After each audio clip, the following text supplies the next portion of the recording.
예, 여러분, 그동안도 잘 지내셨어요? 오늘 다시 요한복음 이제 사장 할 차례인데요. 이 요한복음 사장은 너무나 할 얘기가 많아가지고, 잘못하면 제가 길을 잃을 수도 있습니다. 그래서 최대한 중심적인 것에 초점을 맞추는 식으로 하겠습니다. 자, 오늘은 14절까지만 할 건데요. 1절을 보니까 예수께서 제자를 삼고 심리를 베푸시는 것이 요한보다 많다는 말을 바리새인들이 들은 줄을 주께서 아신지라. 예수께서 친히 심리를 베푸신 것이 아니요 제자들이 베푼 것이라. 이 얘기는 뭐냐면 예수께서 요한보다 더 드러나면 일찍 제거의 대상이 될 수도 있다. 하나님께서 정하신 그때를 기다리기 위해서. 사역 초기니까 3년 정도의 기간인데 그것이 처음 5, 6개월 만에 끝나서 안 되니까 자극을 주지 않기 위해서 유대를 떠나서 갈릴리로 가신다. 이런 말씀입니다. 그래서 유대를 떠나서 다시 갈릴리로 가셨다. 이 요한복음 1장, 2장, 3장, 2장, 2장 1절에부터 가나가 갈릴리잖아요. 그 후에 다시 가버나움으로 갔다가 그 다음에 6월절이 돼서 예루살렘 오셨고 많은 이적을 행하셨고 3장 전체가 예루살렘 이야기 예, 이렇게 되는 거잖아요. 그러면서 요한복음 1장과 또 3장에서 예수의 증언을 받아들이는 사람이 없다. 이런 표현들이 나와요.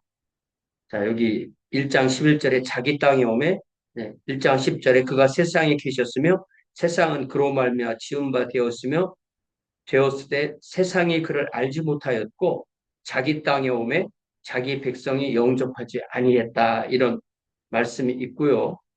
또 여기 지난주에 본 3장 32절에도 그가 친히 보고 들은 것을 증언하되 그의 증언을 받는 자가 없도다. 네. 그러면서 33절에 그의 증언을 받는 자는 하나님이 참되시다는 것을 인쳤다. 그 사람이 하나님을 참되다고 인친다는 얘기죠. 그런 사람으로 여기 나온 사람들이 누구예요? 초기에 다섯 제자, 요한, 안드레, 베드로, 빌립, 나타네엘, 그리고 예수 그리스도의 어머니이신 마리아, 그리고 3장에서는 니고데모가 나오는 거죠. 니고데모를 우리가 볼 때 니고데모가 언제 구원받았느냐 할 때 저는 이 3장 20절에서 구원받았다고 보는 거예요. 왜냐하면 3장 21절에 3장 21절이 니고데모에 대하여 마지막 부분이잖아요. 진리를 따르는 자, 니고데모죠. 빛으로 오나니, 니고데모죠. 이는 그 행위가 하나님 안에서 행한 것임을 나타내려 함이라. 그래서 그 사람이 바로 예수의 증언을 받았고 하나님이 참되시다는 것을 인친 사람이다. 저는 그렇게 이해를 합니다. 저와 같이 이해하지 않으셔도 됩니다. 그리고 이제 예수께서 그 유대를 떠나서 갈릴리로 가시는데 보통은 유대에서 갈릴리를 가려면 요단강을 건너서 동쪽에 데가볼리를 거쳐서 그 다음에 다시 데가볼리를 쭉 올라와서 갈릴리 지역에서 다시 요단강을 건너서 갈릴리로 가는 그런 경로를 택한다는 거예요. 왜냐하면은 유대인들은 사마리아인들과 상종하지 않기 때문에 더 먼 길을 돌아서 가는데 예수께서는 사마리아를 통과하여야 하겠는지라 사마리아를 나는 반드시 통과해야겠다. 이게 뭐냐면 예수께서 이 여인과의 만남을 마음속에 계획하고 계시고 이 만남을 이루겠다라는 의지를 이렇게 표현한 것이 첫 번째고 두 번째는 예수께서 사마리아인들에게 이렇게 대하고 그 사마리아 마을에서 나중에 이틀을 유하시게 되는데 그걸 통해서 예수께서 어떤 인종적 편견 같은 것을 그 장애를 깨뜨리신다는 그런 거죠. 원래 이 사마리아 사람이라는 것은 유다와 이스라엘 남한국 북왕국으로 나뉠 때 북왕국이 721년에 아시리아한테 망하잖아요. 근데 아시리아의 이민 정책이 남자들만 이렇게 분산해서 인종을 섞어서 인종 정체성이 없게 해서 자신들의 제국을 더 유지하는 방식이었는데 그래서 그 북쪽에서 온 사람들이 아시리아에서 온 사람들이 사마리아에서 정착해서 이 이스라엘 여인들과 결혼해서 탄생한 민족이 사마리아인들인 거예요. 그러니까 유대인들이 무척 싫어했어요. 우리가 느헤미야 같은 데 보면 이 사마리아 사람들이 느헤미야에게 우리도 이 성벽 보수 작업에 참석하자. 그렇게 했을 때 느헤미야가 거절하고 그래서 그들을 방해하고 이런 얘기도 있잖아요. 그래서 이 로마 제국은 유대와 사마리아를 섞어서 통치했지만 유대인들 사마리아 사람들을 아주 보통 이방인보다 더 싫어했던 것이 분명합니다.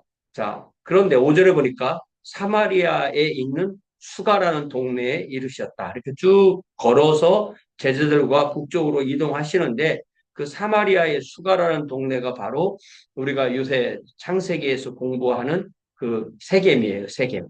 세겜이고 요 세겜이 이제 일종의 계곡이고 그 북쪽에 에발산, 남쪽에 그리심산이 있어요. 그래서 우리가 여호수아에 보면은 이스라엘 민족이 하나님 앞에 율법을 지키면서 축복된 삶을 살겠다 했을 때 그리심산에 사는 사람들은 축복을 선언하고 에발산에 선 사람들이 또 저주를 선언하고 그런 내용들과 기억을 하죠. 또 거기에 그 수가라는 동네에 이르렀는데 거기에 야곱이 그 아들 요셉에게 준 땅이 가깝다. 이 얘기는 뭐냐면 야곱이 우리가 보면은 바단 아람 하란 지역에서 돌아와서 맨 처음에 세겜 지역에 정착하면서 세겜 앞에 있는 땅 숫곳이라는 곳을 베크시타에 사서 그 땅을 자기 걸로 했잖아요.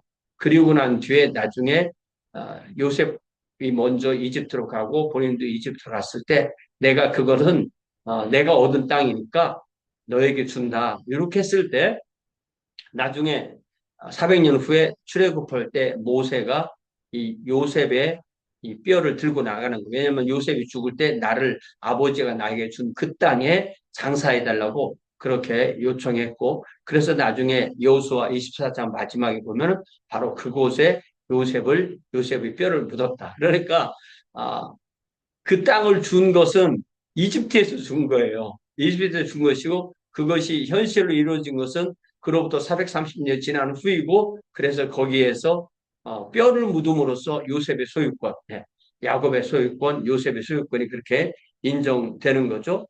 요셉에게 준 땅이 가깝고 거기 또 야곱의 우물이 있더라. 이 우물 이야기가 이제 정식 돼서 나옵니다. 우리가 구약성경을 창세기를 보면서 우물 이야기가 참 많이 나왔잖아요. 이 아브라함의 우물, 또 이삭의 우물 이런 얘기가 많이 나왔고 야곱도 역시 또 우물에서 라헬을 만나고 이런 게 있잖아요.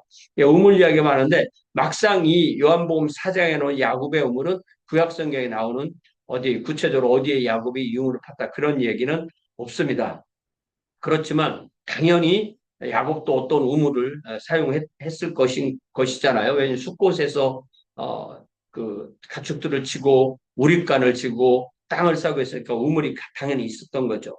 예수께서 길 가시다가 피곤하여 우물 곁에 그대로 앉으시니 때가 6시라. 제자들이 뭐 이때 뭐 5명이지만 더 있을 수도 있어요. 일단 5명이지만 그 제자들은 마을에 음식을 사러 가고 예수님이 그냥 우물 곁에 앉으신 거예요. 너무 피곤하시니까. 그런데 여기에 그 시간이 6시라고 했잖아요. 6시. 요 6시가 요한복음과 공관복음서가 다 같이 유대식 계산. 유대식 시간 계산은 저녁 일몰이 0시고, 그 다음에 아침이 되면 우리가 아침 6시라고 할 때가 사실은 이제 이미 그 12시간이 지난 거죠. 그래서 6시는 다시 이제 낮 6시는 이게 정오 12시다 이렇게 이해를 했어요. 그것이 공간복음서와 요한복음서가 시간을 같은 방식으로 썼다 뭐 이렇게 이해를 하는데 요즘에 와서는 이 성경을 공부하는 분들이 그렇지 않다. 요한복음의 이 시간 계산은 오늘날 우리 시간과 똑같다. 그렇게 하려면 요 오늘날의 우리 시간대로 하면은 이 6시는 바로 오후 6시다. 이렇게 이해를 하는 거예요. 그래서 우리가 늘 이 여인이 물들어 한낮에 나왔다 이렇게 설교를 듣고 저도 뭐 그렇게 많이 했을 거 아니에요. 그렇지만 요즘 와서는 그렇지 않다. 오히려 오후 6시다라고 그렇게 이해를 합니다. 사마리아 여자 한 사람이 물을 기르러 왔음에 예수께서 먼저 물을 좀 달라고 말을 부탁합니다. 얼마나 피곤하시고 목마르시겠어요? 그럴 때 예수님이 뭐 기적을 행해서 물을 뭐 만들어 드시든지 뭐 물을 뭐 기적적으로 떠서 드실 수 있지만 그렇게 하지 않으시는 거예요. 예. 왜냐하면 여기서 물을 얻어 마실 수 있으니까 그렇게 하지 않았죠. 이 우리가 요한복음을 보면서 핵심으로 기억해야 될 것이 바로 3장에서 니고데모와의 1대1 만남, 그리고 이 사마리아 여자와의 1대1 만남. 그건 뭐냐면 성경 전체 이야기, 제가 뭐라고 그랬어요? 하나님이 나를 찾아오시는 이야기예요. 그랬을 때 이 캄캄한 밤에 니고데모가 빛이신 예수님을 찾아간 것이고, 또 이 사마리아 우물가에서 예수께서 기다리고 계실 때 이 사마리아 여인이 예수께 나오고, 그럴 때 니고데모는 먼저 예수님께 말을 건넸죠. 분명히 하나님께서 보내신 분인 것 같다. 하나님 보내신 선생이다. 이렇게 말했지만 이 예수께서는 이 여인에게 물을 좀 달라. 그러니까 예수님의 그 현재 가지고 있는 니드, 그게 뭐예요? 목마름이죠. 예수님의 니드를 가지고 말을 시작하신 거예요. 그랬을 때 8절에 이는 제자들이 먹을 것을 사러 그 동네로 들어갔음이로라. 그러니까 아마 이 여인이 이렇게 동네에서 물들어 나오면서 웬 유대인 남자들이 자기네 동네로 들어오는 것을 봤을 수도 있는 거예요. 사마리아 여자가 이르되 당신은 유대인으로서 어찌하여 사마리아 여자인 나에게 물을 달라 하나이까 하니 이는 유대인이 사마리아인과 상종하지 아니하미로라. 딱 보면 아는 거예요. 유대인인 거. 뭘 가겠어요? 뭐 옷차림도 다르고 수염을 기르는 방식도 다르고 결정적으로 다른 것은 같은 아람어를 써도 이게 서로 상종하지 않기 때문에 말이 다른 것이 분명히 드러나는 거예요. 자, 한 사람은 유대인 남자고 한 사람은 사마리아 여자죠. 그러면 서로 상종하지 않는 데 대고 남자가 여자에게 말을 걸었으니까 이 여자가 조용히 물을 떠서 주면 되는데 그렇게 하지 않고 말을 받는 거예요. 네. 말을 했을 때 말을 받는다, 말을 잇는다. 이거는 이 여자가 그냥 속으로만 생각하고 삭히는 그런 여자가 아니고 뭔가 말을 꼬박꼬박 말대답을 하는 사람인 거예요. 이게 나쁩니까? 저는 이게 좋은 거라고 생각해요. 그렇기 때문에 이, 이 물이라는 이 갈증이라는 것도 시작해서 영생 그리고 영생수 그리고 메시아이신 예수 그리스도를 만나는 그 이야기가 계속 진행되어 가는 거죠. 자, 유대인이 사마리아인과 상종하지 아니하는 것 얘기했죠. 예수께서 대답하여 이르시되 이제 예수님께서 여기에서 어, 말을 거신 분은 예수님이고 물을 달라고 하신 분은 예수님인데 갑자기 네가 하나님의 선물이 뭐예요? 영생이죠. 구원이죠. 하나님의 자녀가 되는 거죠. 하나님의 백성이 되는 거죠. 하나님의 선물을 알았더라면 또 내게 물 좀 달라 하는 이가 누구인 줄 알았더라면 나중에는 메시아라고 그렇게 말씀하셨죠.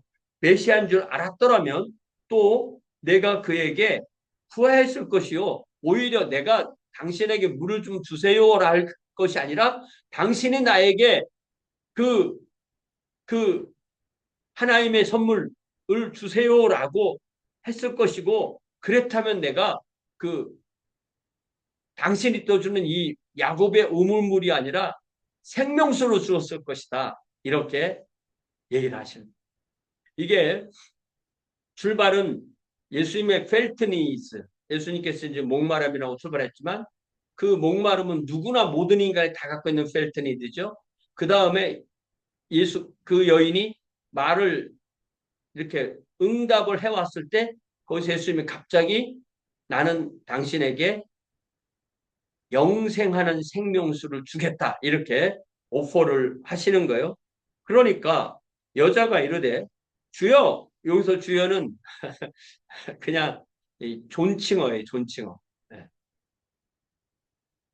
존칭어입니다. 이게 주님이라고 고백하는 신앙 고백이 아닙니다. 주여 물기를 기릇도 없고 네. 두레박이 있지만 당신이 갖고 있는 물기를 그릇은 없지 않습니까? 이 물은 깊은데 깊으니까 손으로 뜰 수 없습니다. 손으로 떠서 줄 수 없습니다. 어디서 당신이 그 생수를 얻게 사옵나이까? 요 말은 예수께서 니고데모에게 진실로 진실로 내게 이르노니 사람이 거듭나지 아니하면 하나님 나라를 볼 수 없느니라 라고 말씀하셨을 때 니고데모가 사람이 늙으면 어떻게 날 수 있사옵나이까? 두 번째 모태에 들어갔다 날 수 있사옵나이까? 라고 말한 이 대화랑 똑같은 방식이에요. 이거 뭐냐면 자기가 모르는 것을 모른다고 말하는 거예요. 이게 얼마나 중요하냐면 모르면서 아는 척하면은 이 대화가 진도가 안 나가요. 근데 니고데모도 자신의 모든 종교적인 그 최고 지위를 내어놓고 자기가 모릅니다. 어떻게 두 번째 태어납니까? 엄마 뱃속에 또 들어가라는 말이에요. 라고 바보 같은 대답인 것 같지만 진실한 대답을 했고 이 여자도 예수께서 생수를 주겠다니까 아니 그릇도 없고 물도 깊은데 어떻게 줍니까? 라고 그렇게 묻는 것. 이 대화와 이 물음이 저는 소크라테스식 무지의 지로부터 출발해서 그 다음에 지로 나가는 그 핵심 대화라고 저는 그렇게 믿습니다. 자, 그러니까 12절에 더 나아가서 이 여자는 뭐라고 말하냐면 우리 조상 야곱과 당신을 비교해 봅시다. 우리 조상 야곱은 이 우물을 우리에게 주셨고 또 여기서 자기도 마셨고 자기 아들들, 자기 자녀들, 자기 모든 가족이 마셨고 짐승도 다 이 우물을 마셨는데 자, 당신은 유대인 남자고 나에게 말을 걸은 남자고 나에게 생수를 주겠다고 말했다면 자, 그러면 야곱과 당신 한번 비교해 봅시다. 우리 조상 야곱보다 당신이 더 위대한 사람입니까? 이렇게 물어보는 거죠. 그랬을 때 예수께서 13절 대답하여 이르시되 이 물을 마시는 자마다 다시 목마르려니와 이건 뭐예요? 물리적인 물이잖아요.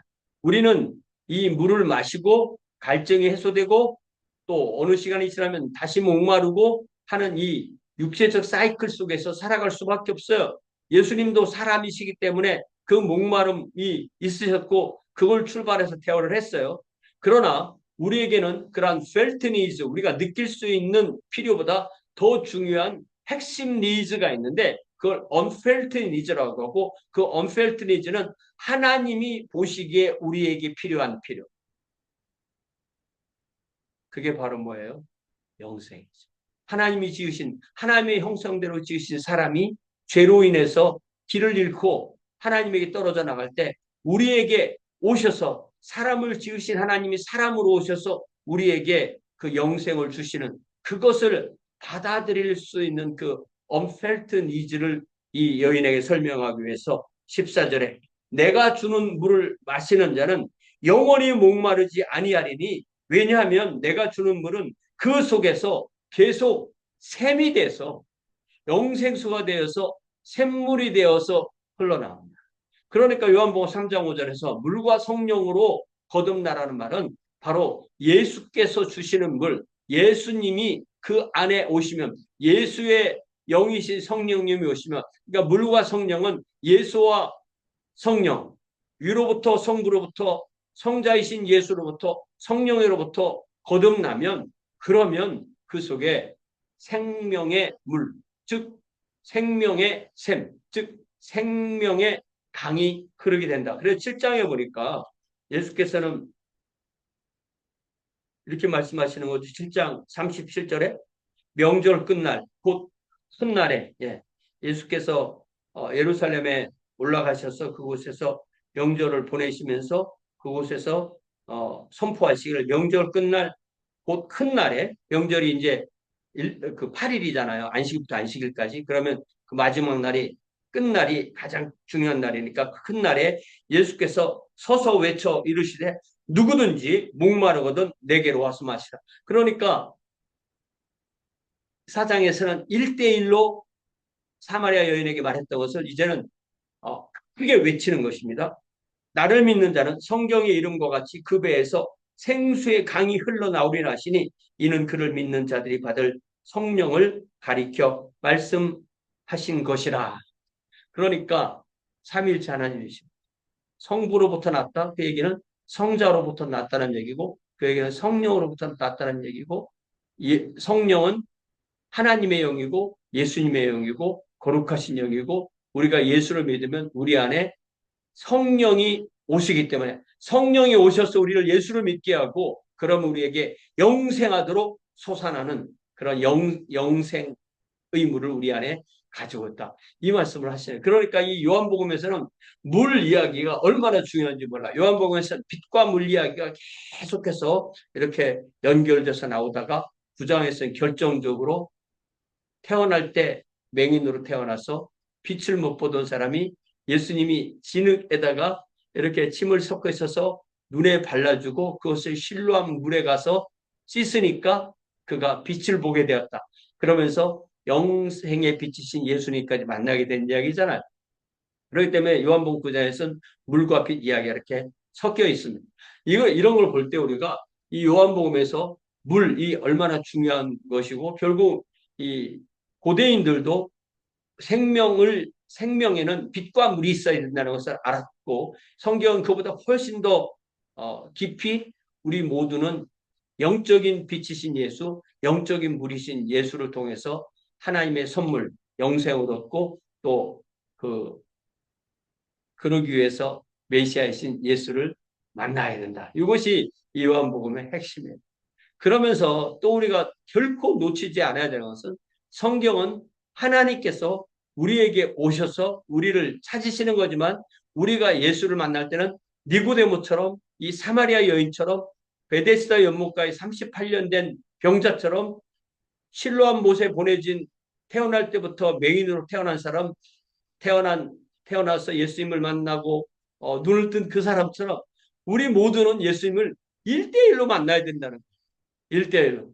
나를 대신해서 누가 대신 만날 수 없고 내가 단독자가 되어서 싱글 인디비주얼이 돼서 우리 주님과 만나는 이것을 요한복음은 얼마나 강조하는지 모르겠어요. 여러분 예수님 만나셨어요? 이게 바로 성경이 우리에게 늘 물어보는 질문입니다. 저 예수님 만났어요. 이걸로 끝나는 게 아니에요.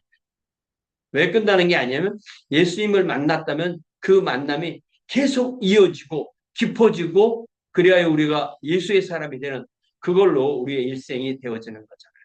그런 면에서 예수님을 믿고 또 믿고 또 회개하고 또 예수님 안에서 또 다시 또 새롭게 깨닫고 이런 것이 계속 이렇게 반복하는 그러니까 이 물리적인 물도 마시고 갈증하지만 영생의 물도 또 마시고 갈증이 될 때 다시 샘물이 이렇게 나오는 거죠. 그런 것을 우리도 또 역시 기억을 하게 됩니다. 이런 면에서 이 생명 현상은 항상 리듬이 있고 떨림이 있고 어떤 주기가 있고 또 이런 반복이 있고 흐름이 있다는 사실을 우리는 깨닫게 됩니다. 우리가 이 요한복음 4장을 이렇게 조금씩 나누어서 보는 동안에 우리 모두에게 과연 나는 예수를 만났나? 과연 나는 예수님을 통해서 영생을 얻었나? 나는 영생을 얻은 이 사마리아인처럼 이 니고데모처럼 그렇게 온전한 변화를 체험하고 있나? 이런 것을 우리 스스로 다시 돌아볼 수 있는 귀한 시간 되시기를 바라기를 주님의 이름으로 축원합니다. 사랑의 아버지 하나님, 굳이 사마리아를 통과하셔서 이 여인을 만나셔서 그에게 당신을 소개하시고 또한 당신이 주시는 영생의 생명의 물을 소개하신 주님, 어느 날 우리를 찾아오시고 우리 각자를 찾아오셔서 우리에게 영생을 주시고 회개를 주시고 성령을 주시고 영생의 샘물을 주시고 또한 생명의 강을 허락하셔서 하나님의 생명을 누리며 하나님의 자녀로 하나님과 동행하며 기쁨 가운데 살게 하시니 참으로 감사합니다. 우리가 이러한 믿음 가운데 주와 동행하는 주의 자녀들로 주의 왕국의 백성으로 인도하여 주옵소서. 나를 찾아오신 주님, 또 내가 한 사람을 예수 앞으로 인도하여 그들에게 주님을 만날 수 있도록 쓰임받도록 복내려 주옵소서. 예수님의 이름으로 기도하옵나이다. 아멘. 네, 고맙습니다. 돌아오는 주일은 8월 첫 주일이죠. 함께 주님 앞에 나와서 예배하도록 하겠습니다.